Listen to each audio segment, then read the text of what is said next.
கதையின் தலைப்பு பாட்டு பாடுற பாறை. நீலகிரி மலைக்கு பக்கத்துல ஒரு மூங்கில் காடு இருந்துச்சு. அங்க ஒரு சின்ன முயல் இருந்துச்சு. பேரு சுட்டி. சுட்டிக்கு ஒரு பிரச்சனை, அவனால் பாடவே முடியாது. அவனுடைய குரல் கீச் கீச்சுன்னு வரும். எல்லா விலங்குகளும் மாசத்துக்கு ஒரு நாள் காட்டு இசை விழா கொண்டாடும். மயில் ஆடும், குயில் கூவும், ஏன் தவளை கூட ட்ரம்ஸ் வாசிக்கும். ஆனா சுட்டி மூலையில உட்கார்ந்து அழுவான். ஒரு நாள் சுட்டி அழுதுகிட்டே காட்டுக்குள்ள ஓடினான். அங்கு ஒரு பெரிய பாறை இருந்தது. அந்த பாறையில இருந்து ஒரு பாட்டு சத்தம் கேட்டுச்சு. ஆமா, அந்த பாறை பாட்டு பாடுச்சு, ரொம்ப இனிமையா, மனச தொற்ற மாதிரி. சுட்டி பயந்துட்டே கேட்டான், யார் நீ? பாறை பாடுமா? பாறை சிரிச்சிச்சு. ஆமா சிரிச்சிச்சு, நான் சாதாரண பாறை இல்ல, என் பேரு ராகம்.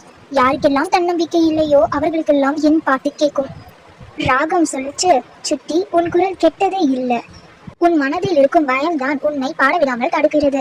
என் மேல் ஏறிக்கொண்டு கண்ண மூடி உன் மனதில் தோன்றதை பாடு, நான் உனக்கு துணையாய் இருப்பேன்.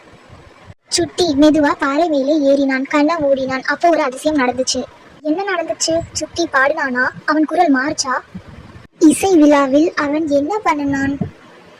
இதை தெரிஞ்சுக்க பார்ட் 2 பாருங்க. இந்த கதையில இருக்கிற மாதிரி உங்களுக்கு தன்னம்பிக்கை கம்மியா இருக்கா? கமெண்ட்ல நானும் பாடுவேன்னு கமெண்ட் பண்ணுங்க. மறக்காம சேனலை சப்ஸ்கிரைப் பண்ணிடுங்க. அப்பதான் நாங்க போடுற பார்ட் 2 வீடியோ பார்க்க முடியும். லைக் பண்ணி